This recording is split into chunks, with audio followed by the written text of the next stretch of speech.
আসসালামু আলাইকুম। আরিয়ালকা টিভির পক্ষ থেকে সবাইকে শুভেচ্ছা অভিনন্দন। আমি মোশাররফ ব্যাপারী, ইতালির নাপোলি থেকে। কাছে ও দূরে যে এই মুহূর্তে আমার আরিয়ালকা ইউটিউব চ্যানেল এবং আরিয়ালকা ফেসবুক পেজ থেকে আমার এই ভিডিওটিতে ক্লিক করেছেন, সকলকে অসংখ্য ধন্যবাদ। প্লিজ, ভিডিওটি অনেক গুরুত্বপূর্ণ হতে চলেছে, তাই ভিডিওটি একটি শেয়ার দিবেন, লাইক কমেন্টস করে সাথে থাকবেন। বন্ধুরা, আজকে কথা বলবো যে 35,000 যে পাসপোর্ট ফেরত দিছে তাদের কি অবস্থা হবে। যারা গ্লোবাল বিএফএস থেকে অ্যাপয়েন্টমেন্ট পেয়ে ব্যবস্থা জমা করেছেন, পরবর্তীতে আপনার যে স্ক্যান কপি জন্য ডেকেছে, আপনারা কেন এখনো ভিসা পাচ্ছেন না? এবং কথা বলবো যারা অ্যাপয়েন্টমেন্টের জন্য মেসেজ পাঠিয়েছেন তাদেরকে কেন মেসেজ দিচ্ছে না, অ্যাপয়েন্টমেন্টের ডেট দিচ্ছে না। এই তিনটি বিষয় আজকে কথা বলবো। সর্বপ্রথমে বলতে চাই, যারা স্ক্যান কপি, পাসপোর্টের স্ক্যান কপি জমা দিয়ে আসছেন গ্লোবাল বিএফএস এ, আপনাদের অবশ্যই ভিসা এতদিনে পেয়ে যাওয়ার কথা। কিন্তু ইতালিয়ান সরকার প্লাস ইতালিয়ান প্রশাসনের গাফিলতির কারণে আপনাদের ভিসা দেওয়া হচ্ছে না। আপনারা জানেন, ইতালির ডানপন্থী সরকার, তারা বাংলাদেশের এই যে শ্রমিক যারা আসে এবং যারা এখানে দালাল বা ভুক্তভোগী হয়, যারা তাদের এই 2 নম্বরিটা ধরা পড়ার পরে সরকারের যে মনোভাব ছিল বাংলাদেশের প্রতি, সেটা অনেকটাই ক্ষীণ হয়ে এসেছে। তারা চাচ্ছে না বাংলাদেশিদের সচরাচর অ্যাভেলেবেল আবার তারা ভিসা দেখ। কারণ হিসাবে তারা একটা জিনিস সেখানে মার্ক করেছে যে বাংলাদেশিরা ইতালিতে এসে কোনো শ্রমিক তার মালিকের সাথে যোগাযোগ করে না এবং মালিকের কাছে তারা কাজে জয়েন করে না। কারণ পেরফুত্রা এরকম কোনো নজির নেই। কারণ যদি কৃষি বিষয় এসে মালিকের কাছে যায়, তাহলে মালিক কন্ট্যাক্ট করে, এটার একটা নথি গ্লোবাল এখানে পেরফুত্রায় থাকে।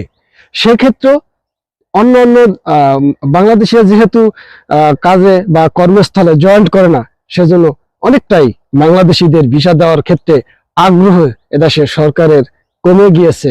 তারপরও যতটুকু এখন ভিসা দিচ্ছে, সেটা হয়তো তত্ত্বাবধায়ক সরকারের যে প্রধান উপদেষ্টা আছে, তার যে সুচক্ষণ বা বিচক্ষণ যেটাই বলেন, তার ইসের কারণে, পররাষ্ট্রনীতির কারণে হয়তো কিছু কিছু ভিসা আপনাদের দিচ্ছে।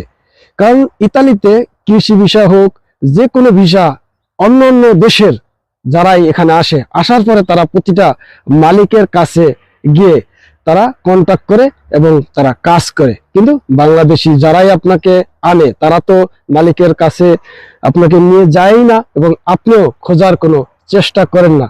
সেক্ষেত্রেই আমাদের এই ভিসা দেওয়ার ক্ষেত্রে অনেক গাফলাতি করতেছে দেশের সরকার। বাংলাদেশ, পাকিস্তান, শ্রীলঙ্কা, এই 3টা দেশের জন্য তারা অনেক গাফলতি করতেছে এবং ধীর গতি। আর অনেকেই অ্যাপয়েন্টমেন্টের ডেট পাওয়ার পরেও আপনাদেরকে আর মেসেজ দিয়ে জানিয়ে দেওয়া হয়েছে পরবর্তীতে আপনাদেরকে ডাকা হবে, কিন্তু এখনো হাজার হাজার লোক আছে অ্যাপয়েন্টমেন্টের ডেট চলে গেছে, কিন্তু তাদেরকে রিপ্লি মেসেজ দেওয়া হচ্ছে না। এটার জন্য তারা কষ্ট দেখাচ্ছে যে তাদের অনেক যানজট হয়ে গেছে। একদিকে ফ্যামিলি ভিসা, অন্যদিকে এগ্রিকালচার, স্পন্সর, ট্যুরিস্ট, বিভিন্ন প্রকার ভিসায় এবং 35 থেকে 40,000 পাসপোর্ট ফেরত যাচাই বাছাই থেকে তারা অনেক একটা যানজটের কবলে পড়ে গেছে। বিদায় ধীরগতি কথা তারা বলছে, হয়তো তাদের মেসেজ দিবে, সেটাই আমরা জানতে পেরেছি। আর 35,000 যে পাসপোর্ট ফেরত দিয়েছে, তাদেরকেও হয়তো জনবল সংকট এবং দ্রুত গতিতে এটা শেষ করার তাদের কথা, কিন্তু খুব ধীর গতিতে। আজকেও চলে গেল 10 থেকে 12টা পাসপোর্ট দিয়েছে, তার ভিতরে ফ্যামিলি ভিসা, অন্যান্য ভিসা, এগ্রিকালচার, স্পন্সর নাই বললেই চলে, খুব কম।